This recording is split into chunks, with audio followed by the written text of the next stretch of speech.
We still have more comic books. What are we gonna get? Is it Mecha Man? I believe this is Mecha Man. His dad, maybe. Oh, look how cool. You really want a stoplight sticking out of the side of your head? San Pedro, California, 1999. Fuck yeah. I've been sucking up to him for weeks to be first in line. But not on the head. He said you can basically put him anywhere. Then that's even more baffling. Cling!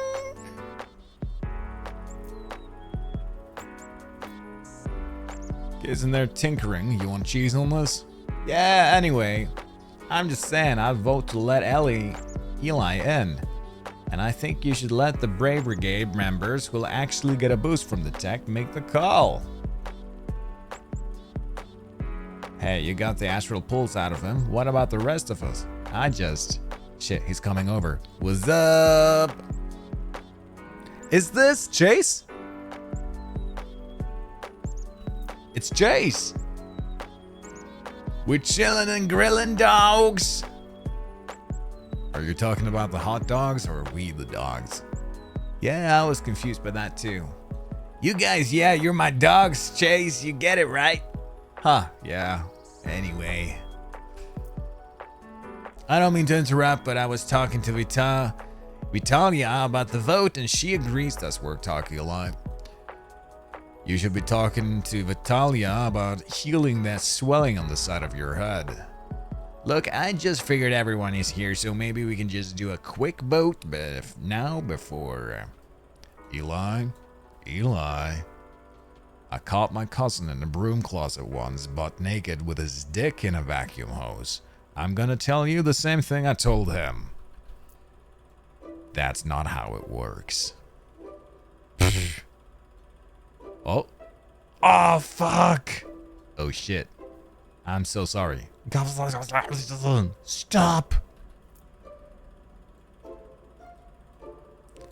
God damn it. Now I gotta be nice to his ass for weeks. You fucked up, dog. Clink. Motherfucker. Threat identified. Defense protocol initiated. Robert, go.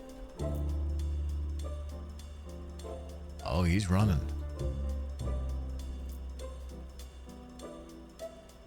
Firing.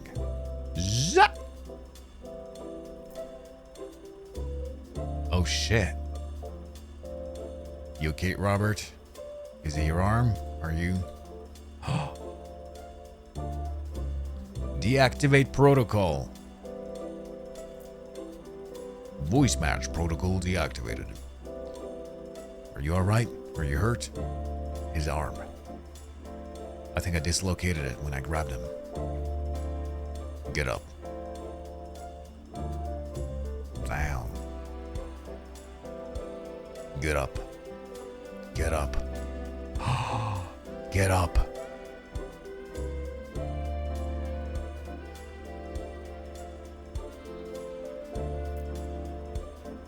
That's cool.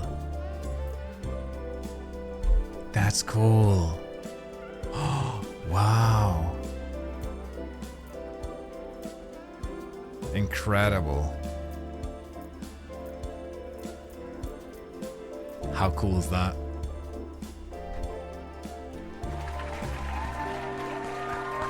Yeah, that's very cool. And that's the whole comic for episode 5 and 6. Longer one about Mecha Man's dad. That's freaking incredible. The next one is called The Death of Mecha Man. Oh my god. Oh my god. Amazing. Chapter 3, The Art of Dispatch. Who's ready? We got 26 pages this time. Damn. Ever since the storyboard phase, this shot has been one of my favorites because of Robert's downfall at the beginning of the series. It's rare that we get to see him in his prime. Being able to show him in his full glory as Mecha Man was an opportunity we couldn't take for granted. The strength of his pose, the way he's framed so well by the gaping hole he just created, cool and composed, fighting the good fight even as the world burns around him. That's Mecha Man. That's Robert down to his core. He may not have superpowers, but he's got guts and grit, and that's ultimately why we love him as our protagonist. Fucking amazing. Yahoo! The Z team continued. Wow! Incredible. They look incredible. Flambe, certified hottie, controls the fire and the flame, but his temper, he's working on it. Flambe needed to be loud both in personality and in visual design. Fun fact, his name was originally Blonde Blazer due to his matchstick head. When his design changed, we transferred the name to someone more fitting. He was Blonde Blazer! Flambe was Blonde Blazer. Man. Yeah, it fits much more for Blonde Blazer to be Blonde Blazer than Flambe. Like a match head. Oh, so he was blonde before. Then they gave him the dark ponytail. Dude, I really like Flambe. Flambe is one of those heroes that I didn't jive with him in the start, but he's growing on me. He really is growing on me. You watch a stand-up show? Him being blonde would have made him so Johnny Storm, yeah. Oh, look at them. Prism and Flambe. Prism. We had the early idea of a light/laser-powered hero, but we weren't quite sure the best way to represent her visually. We went through the scientific manipulation of particles phase. Vera gets this. Then the supernatural conjuring of lightning phase. And finally landed on Pop Diva putting on a lethal laser show with holographic backup dancers. So obvious. Damn! Oh, this is so cool. This is so cool. That's so unique too. That's freaking incredible. The only superhero I can think of is from Injustice. Yeah, the alt outfits are really cool. It's always cool to see the art before what it... Oh, Golem. He had a lot of iterations. Golem was so cute these episodes. When a character is a sentient creature made of dirt and clay, it allows for a lot of design possibilities. In our opinion, too many. Golem was a character we spent a long time iterating on to get just right. Think he's just some glob guy? Think again. Check these receipts. Damn, he was a statue. Wings can shield around body. Spits out giant coins. Can only say ribbit. Cyclops. That's closer to what he was. What he became. I like this with the fishbowl. Symbiote between bronze golem and golden fish living in belly. Gentle giant. Massive crystal orb, a living entity. Controlled a tree that grew around it. Golem. I would love to have a golem statue. Can you imagine? A little golem sitting here. Oh, he's the best. He's the best.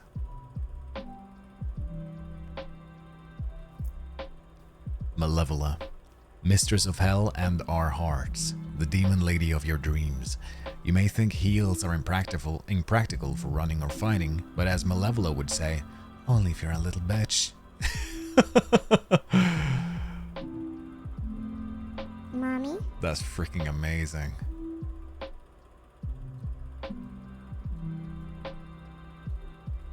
Heals are impractical if you're a little bitch. While Malevola's strong build was always part of our vision for her, the weapons she wielded and her personal aesthetic evolved quite a bit through development.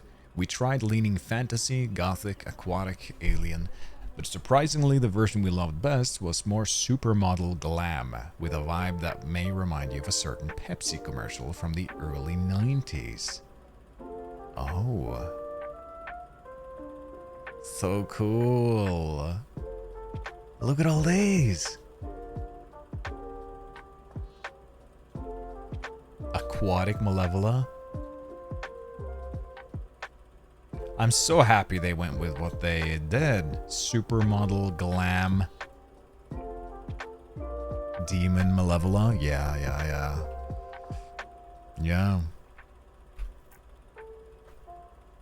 This is amazing. Look at them. Punch Up. Punch Up came from a carnival strongman concept, but he got progressively shorter throughout our design exploration process. No nuts are safe. He got progressively shorter. That's incredible. Strongman leotard. Strongman is incredible. What a great design. Look at Punch Up. Freaking amazing. Oh man. It's the party. It's the blocking for the party.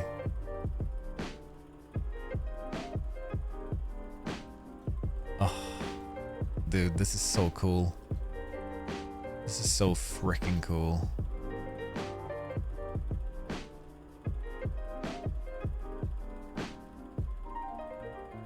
One of my favorite scenes. The party was amazing. Setting, the city. Our SDM branch is set in a real city in Southern California, Torrance. So a lot of the streets, buildings, maps, and other geographical elements are based on actual locations. Pulling and synthesizing real-world references not only provides endless inspiration from a design perspective, but it also hopefully brings a feeling of authenticity to the areas you see within the game world. The Villain Bar. CD dive bar, loosely inspired by a great real dive bar in Torrance, the Sardine. We wanted it to contrast the Kryptonite Hero bar from episode 1, which was cleaner and warmer with its soft light and wood tones. Here we've got concrete, tacky murals, supers costumes that have been stabbed onto the wall like trophies, and bathrooms tagged up the wazoo. Somehow it gets even shittier post-brawl. Super Villain Bar.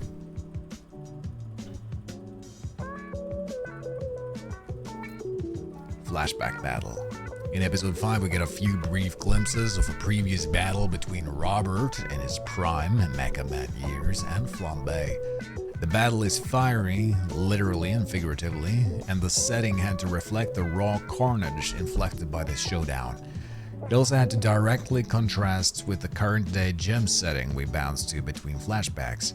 If the gym is cold, internal tension, the plaza featured here is dramatic external violence. Warmth, high contrast, intense shadows. We took visual inspiration from West Side Pavilion Mall, a nice local homage to the game setting that also gave us the visual contrast we needed for the cross-cutting. Look at this. Yeah, it's great contrast.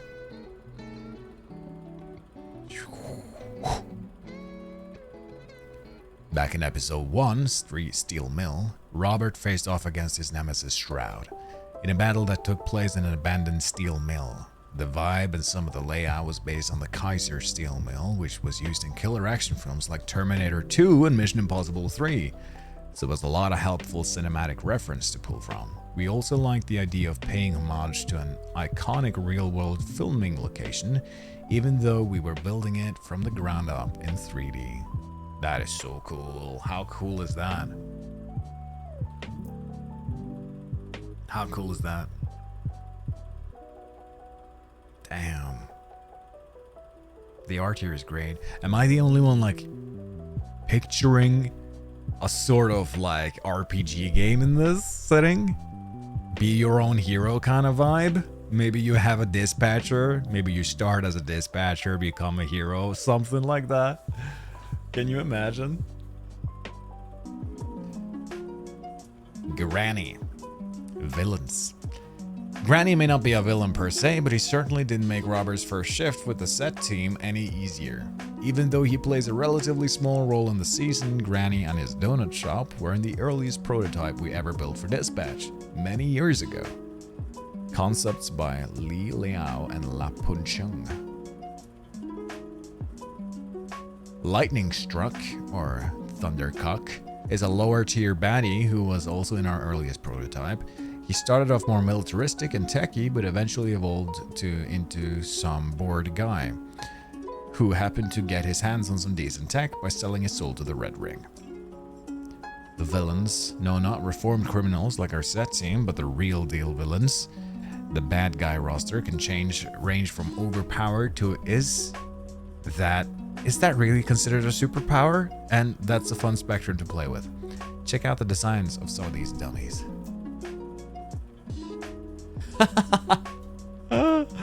What the fuck? A zombie? No drama. The Skittle Thieves. Remember these assholes? With some perspective on the other villains that exist in this world, we have context for how low on the rung these idiots are. And what a new low it was for Robert to get his ass beat by him. That's crazy. Rotspur was an early concept that we had to include based on design alone. Not many dead guys can pull off 3 belts. And that body, if you've got it, flaunt it. Or what's left of it. I love that. Stretchy Goon loses some points for lack of name creativity, but he's a funky weirdo. Icky and sticky to fight.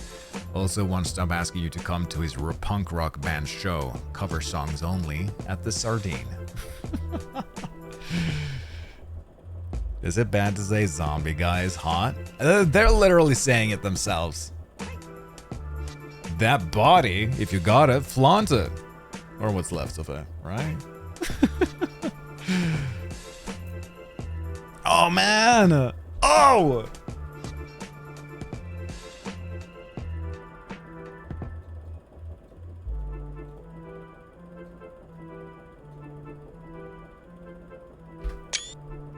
Huh? What was that?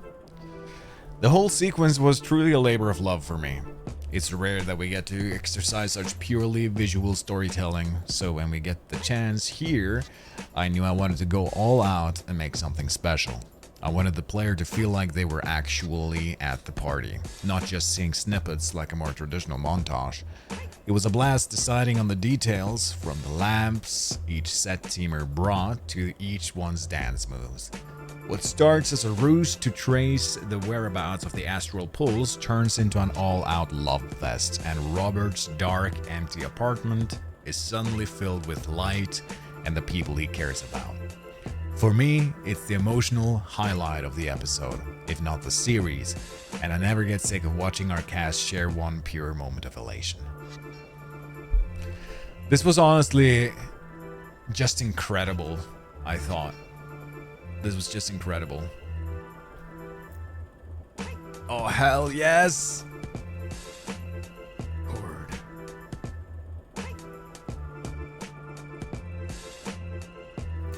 So hardcore, so cool. Oh, damn. Uh-oh. Blonde Blazer. Should we do a Blonde Blazer run as well? That's thematically beautiful with the lamps, isn't it? They're all lights. They're all lights coming in. They're all bringing a light. I mean, that's so symbolic and beautiful. My friends, it's been incredible. Thank you so much for joining for another Dispatch episode. This was absolutely amazing. YouTube, you can check out the VOD. We're playing more Dispatch next week. I'm hoping to see you all there. Dispatch releases every Wednesday. Next Wednesday is the last Wednesday for the last 2 episodes. We're playing them next Wednesday. We're doing an extra bonus stream just for Dispatch. It's gonna be amazing. Say bye-bye to YouTube, everybody. Bye-bye, YouTube. Bye-bye.